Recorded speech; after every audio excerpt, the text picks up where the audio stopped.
Të nderuar shikues, ju përshëndes. Do të jemi së bashku në minutat e ditarit informativ, ku ndër të tjera do të ndiqni. Socialistët festuan 34 vjetorin e themelimit të Partisë Socialiste. Në Selin Roz u organizua një takim festiv i cili mblodhi bashk figura që kanë kontribuar ndër vite për Partinë Socialiste. Kryeministri Edi Rama, një herësh kryetari i Partisë Socialiste, tha se fitoria në zgjedhjet e 11 majit është e lidhur me një mandat besimi të jashtëzakonshëm për të udhëhequr vendin dhe për ta antarësuar Shqipërinë në Bashkimin Evropian.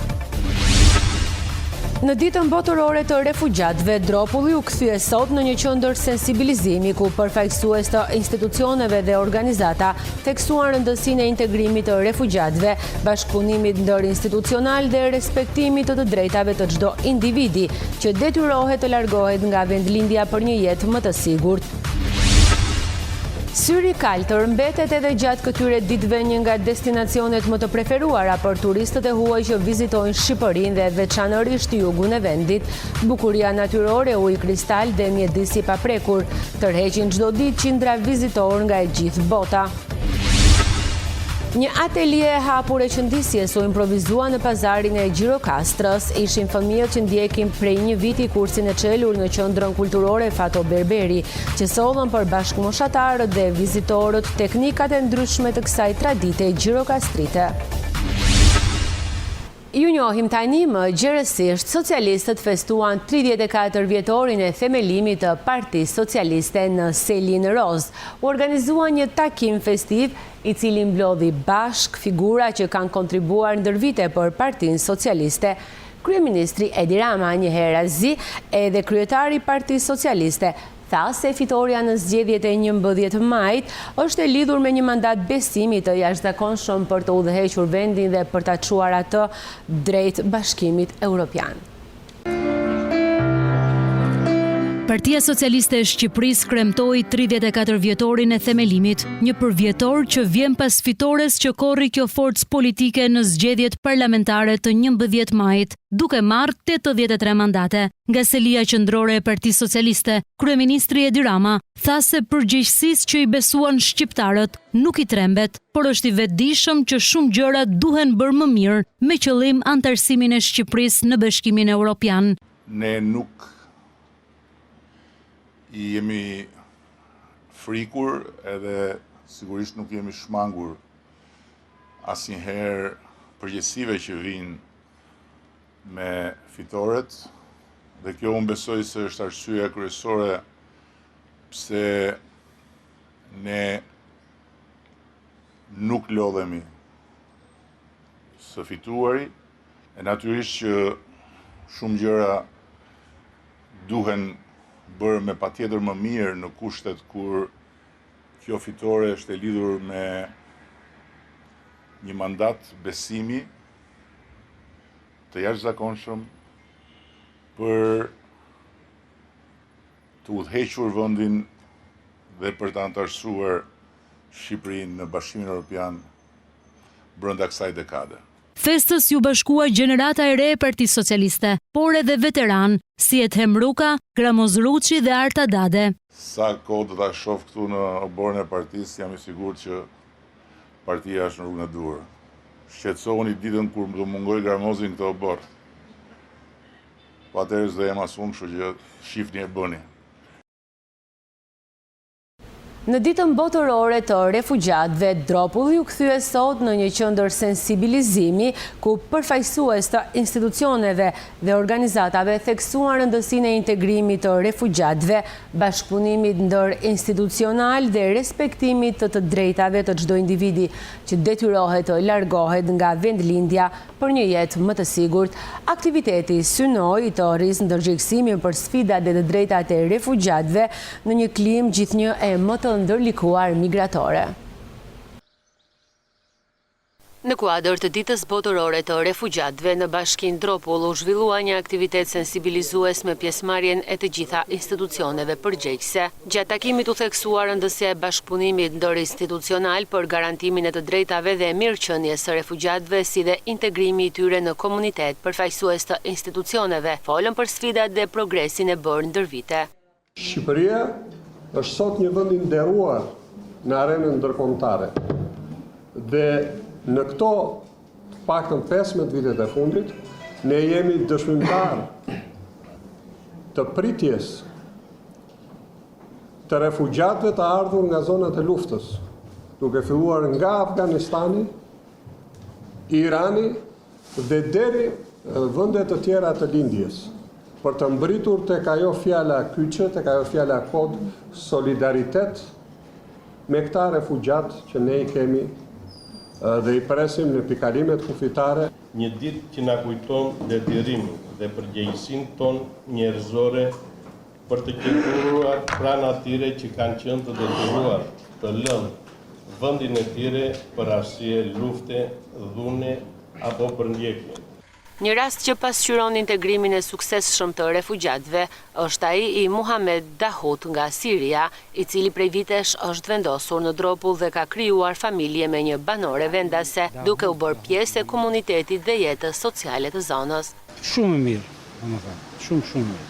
Ka marrë dokumenta shqiptar, me pasaportë shqiptar, në rregull, jemi shumë në rregull. Kam hapur biznes me dur alumin, me hekur dhe me saldime dhe shikir. Ky aktivitet synoi të promovojë solidaritetin dhe ndërgjegjësimin për situatën e refugjatëve në një ditë që kujton sakrificat, por edhe shpresën për një jetë më të mirë. Në fund të edicionit informativ do të ndiqni një material më të zgjeruar për sa i përket takimit të zhvilluar në Bashkinë Dropull në kuadër të ditës së refugjatëve. Kalojmë tani në një tjetër informacion. Syri kaltër mbetet edhe gjatë këtyre ditëve një nga destinacionet më të preferuara për vizitorët e huaj që vinë në Shqipëri dhe veçanërisht në jugun e vendit. Bukuria natyrore, uji kristal dhe mjedisi pa prekur tërheqin çdo ditë qindra vizitor nga e gjithë bota. Syri kaltër në jug të Shqipërisë vijon të mbetet një nga atraksionet më të vizituara nga turistët e huaj. E veçanta e këtij burimi natyror me ujin kristal dhe ngjyrën e pazakont ka bërë që zona të kthehet në një pikë referimi për udhëtarët që kërkojnë përvojë autentike. Gjatë muajve të fundit, fluksi turistëve në këtë zonë është rritur ndjeshëm. Vizitorët nga vende të ndryshëm të botës ndalojnë pranë syrit të kaltër për të parë nga afër bukurinë natyrore që shpesh është parë vetëm në fotografia por rrjetet sociale. Somos do Brasil. E pam syrin e kaltër në një video në Instagram dhe mbetëm pa fjalë. Nuk e kishim menduar se Shqipëria kishte një vend kaq të bukur natyror. Vendosëm ta përfshim në itinerarin ton dhe absolutisht ja vlejti. Que eu estava planejando visitar. We love it. Na sugjeroi këtë destinacion edhe një mik që kishte vizituar Shqipërinë vitin e kaluar. Na tha se syri kaltër është një nga vendet më mbreslënse që ka parë ndonjëherë. Përshtypjet e turistëve pas vizitës në syrin e kaltër janë të gjitha pozitive. Shumë prej tyre e përshkruajnë si një nga vendet më mbreslënës që kanë parë ndonjëherë, duke e krahasuar me mrekullitë natyrore të vendeve të njohura turistike në botë. Visitar o Brulé porque Kur mbërritëm pranë syrit të kaltër, na u duk sikur ishim në një botë tjetër. Ngjyra e ujit ishte aq e thellë dhe e pastër, sa nuk mund t'i besonin syve. Ishte një nga momentet më të veçanta të udhëtimit ton. no roteiro. Syri kaltër mbetet një nga dëshmitë më të qarta të bukurive natyrore që ofron Shqipëria. Mes fluksit në rritje të turistëve dhe vëmendjes që po merr zona, sfida kryesore është ruajtja e këtij thesari natyror. Mbrojtja e mjedisit, menaxhimi i qëndrueshëm i vizitorëve dhe ndërgjegjësimi i publikut janë thelbësor që kjo perle jugut të mbetet e paprekur edhe për brezat që do të vinë. Specialistët për hetimin e krimeve të Komisariatit të Policisë për Metër referuan materialet në prokurori ku nisi procedimi penal për shtetasit IH 40 vjeç dhe HL 53 vjeç, të dy banues në përmet, pasi dje dyshohet se janë konfliktuar fizikisht me njëri tjetrin për motive të dobta. Specialistët e seksionit të trafikut interurban dhe urban referuan materialet në prokurori ku nisi procedimi penal për shtetasin HM 58 vjeç banues në Gjirokastër, pasi dje në aksin rrugor Krahës 1, duke drejtuar automjetin, dyshohet se ka humbur kontrollin dhe përpasoj automjeti ka dal nga rruga. Nga aksidenti janë dëmtuar lehtë 2 pasagjer. Materialet proceduriale i kaluan prokurorisë pranë gjykatës së shkallës së parë të jurisdiksionit të përgjithshëm në Gjirokastër për veprime të mëtejshme. Në tregun e fruta perimeve në Gjirokastër, gjatë kësaj periudhe mbizotrojnë prodhimet vendase, kryesisht sezonale, të cilat ofrohen me çmime të konsiderueshme, të papërballueshme nga konsumatorët. Megjithatë, tregëtarët shprehen të shqetësuar për uljen e ndjeshme të fuqisë blerëse, duke theksuar se pavarësisht çmimeve të ulta, shitjet kanë rënë ndjeshëm krahasuar me vitet e mëparshme. Tregu i frutaperimeve në Gjirokastër vijon të mbështetet kryesisht në prodhimet vendase. Fermerët nga zonat përreth sjellin çdo ditë mallra të freskëta, të cilat bëjnë pjesë e madhe këtij tregu. Sipas konsumatorëve, ndonë se ka pësuar një rritje të lehtë të çmimeve, produktet janë ende brenda mundësive të tyre ekonomike. Çmimi është i arsyeshëm. Tani në këtë periudhë, pak a shumë, mendojmë se janë të freskëta, janë më afër bios, që i duam ne që lakmojmë pak a shumë. Pastaj të tjera është në dorë të tregtarit. Të vendit gjithmonë janë të mira, kuptohet. Po për sa i përket çmimeve, si janë çmimet? Ne nuk kënaqemi kurse nga që jemi pensionista dhe themi gjithmonë na duket gjyri i shtrenjtë, por mundimi është shumë i madh për këta që i prodhojnë. Kemi besim te freskia, i kontrollojmë, i marrëm më të freskëta këtu tonat, se sa të rinë nëpër frigorifere, nëpër ashtu, se i njohim. Ndërkohë tregtarët përpiqen të ofrojnë produkte të freskëta çdo ditë. Ata thonë se kërkesa në treg ka rënë ndjeshëm. Cilat prodhime kanë pësuar ulje çmimesh? Komplet gavatje. Speca partigjania, kungulli, domatia, kastraveci, bostani, pjepri, gjithëm janë humbur. Çmimet janë shumë të mira, po vetëm që s'ka njerëz. Në tregun e pakicës së frutaperimeve në Gjirokastër operojnë më shumë se 15 tregtar. Ata i sigurojnë mallrat kryesisht në tregun vendas dhe nga fermerët e zonave përreth. Një atelje e hapur e qëndisjes u improvizua në pazarin e gur të Gjirokastrës. Ishin fëmijët e qendrës kulturore Fato Berberi, të cilët prej gati një viti ndjekin kursin e qëndisjes në këtë qendër dhe sjollën për bashkëmoshatarët dhe vizitorët teknikat e ndryshme të kësaj tradite gjirokastrite.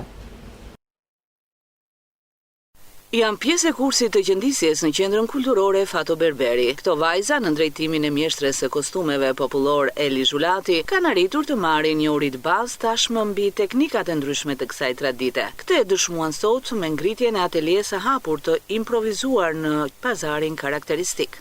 Mua më pëlqen shumë të qëndis, kam 3 muaj, edhe mua më pëlqen shumë të mësoj zinxhirin.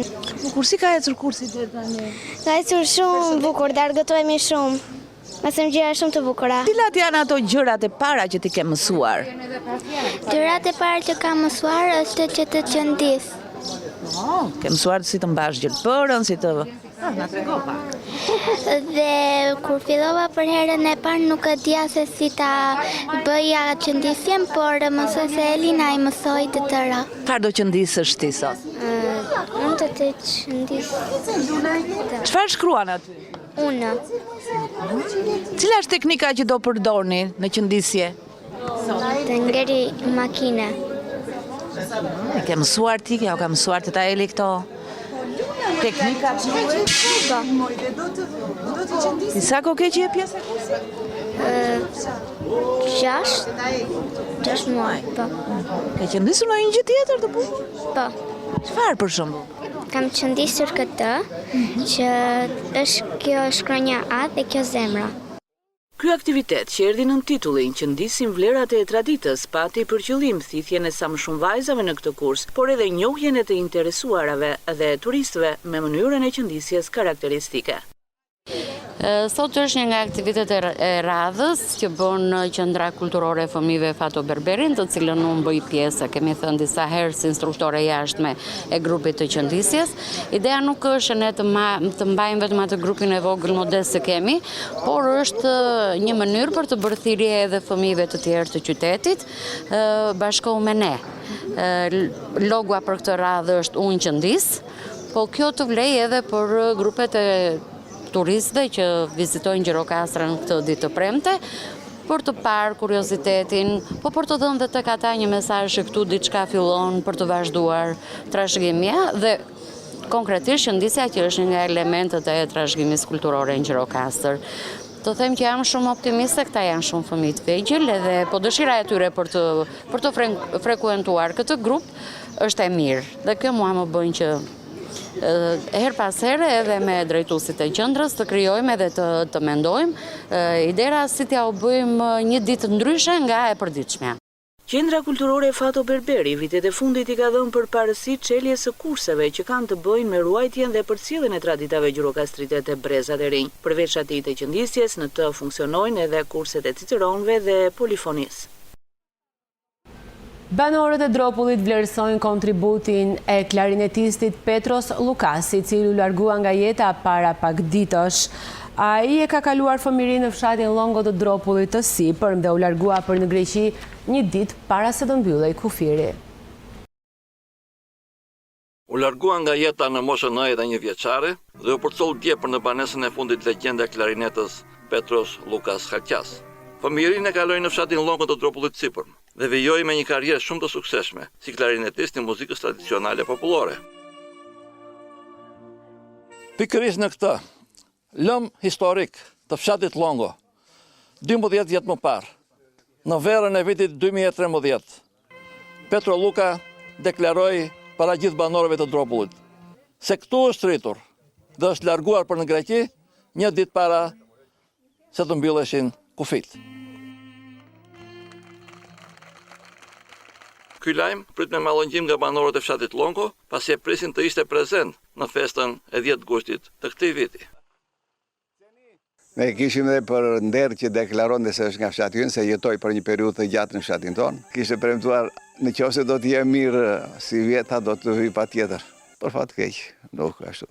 Kështu e deshë fati. Kurse specialisti I folklorit, zoti Mihail Kicaq, jep vlerësimin e tij për kontributin e Petro Lukës. Ishte një figurë e madhe artistike, ishte një personalitet I përkryer, një mjeshtër I rrallë në klarinet dhe nga ajo domethënë u bë dhe një personalitet I shquar.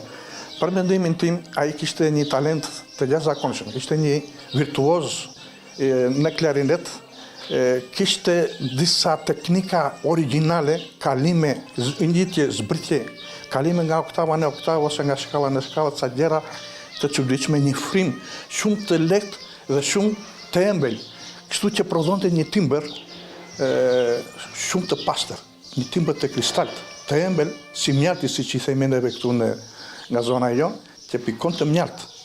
Me atë timbrin e tij, ai prekte çdo zemër, ngacmonte çdo shpirt dhe të jipte krah gati sa të fluturonte, kështu e ndjente njeriu, domethënë me atë ëmbëlsinë, me atë teknikën e tij si mjeshtër I madh.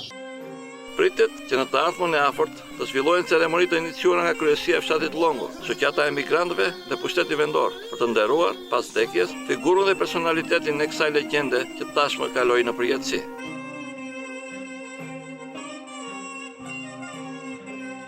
Të nderuar shikues, kemi mbritur në fund të minutave të ditarit informativ. Ju faleminderit për vëmendjen, shikim të këndshëm të programeve në vazhdim.